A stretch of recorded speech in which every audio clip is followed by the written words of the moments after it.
The Sean Hannity show on Fox News did something which is absolutely despicable, and it basically checks off every single box of the problem with the corporate media today.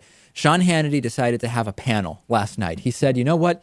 Let's get a bunch of black Republicans who don't like Obama in the same room, and we're going to kind of set up this whole thing to talk about how bad President Obama is for minorities and black people. Now, as we know, this is completely not representative of the situation in this country, where African Americans overwhelmingly support President Obama, and the complaints that were kind of elicited from these panelists, this group of black American Republicans on the Sean Hannity show, do not represent anything when it comes to, they don't correlate in any way with the polling that we see nationwide. So we're going to focus specifically on one individual. I thought, to be honest, that this was some kind of SNL skit parodying conservative media's use of black people against progressive values, but it wasn't. This was really the Sean Hannity show.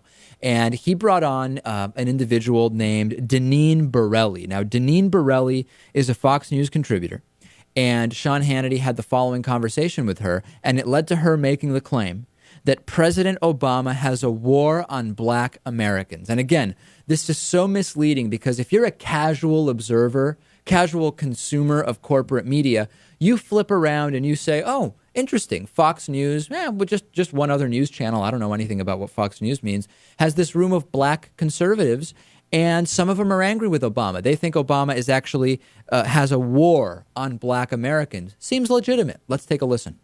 You wrote a book, Blacklash. Yes. In that book, you start out and you say, Google my name.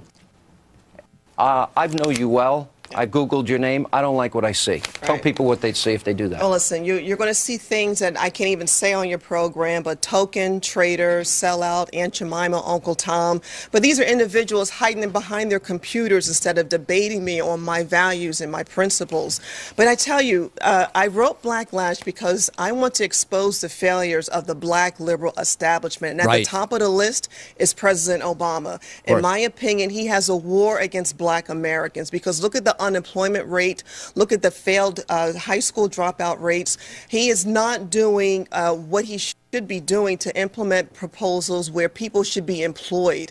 His energy policy is failing our country. And so it's just, first of all, one of the red flags when you see a video like this is when you see just this kind of frenetic, apoplectic recitation of unrelated issues and talking points. She's talking about President Obama has a war on black Americans. The liberal establishment has failed black people. We're all of a sudden at Obama's energy policy is bad. We have zero substance, just talking points. So that's red flag number one when you're consuming corporate media like this. But let's take it a step further here. First of all, it's amazing that Ms. Borelli here gripes that there are individuals who are behind their computers instead of debating her on her values and principles. And she chooses to make this attack on President Obama on Sean Hannity's debate-free show. Where no one's going to confront her on the issues. Absolutely. Yeah. So that's the funny thing there. But there's some controversy here. There's some contradiction, rather.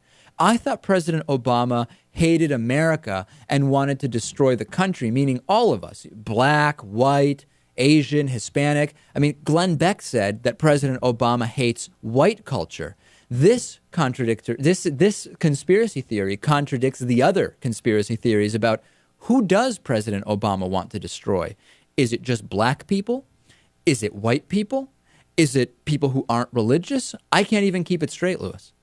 Who knows? Everyone's got a different opinion of how our president is trying to destroy this country. Yeah. So again, to sum up here, we're checking all the boxes. We have the false balance, false controversy thing, which is, wow, a room full of black Republicans who don't like Obama. There must really be a big debate nationally amongst African Americans about whether they support or don't support President Obama. No, doesn't exist. That's falsely portrayed. It's the false balance issue with corporate media. And then also, Natan, this is a way really of unempowering, I feel, minorities. Even though Sean Hannity is presenting it as, hey, you know what? We're not going to let the liberals use black people and assume they're all on their side by pointing out that these 14 people aren't.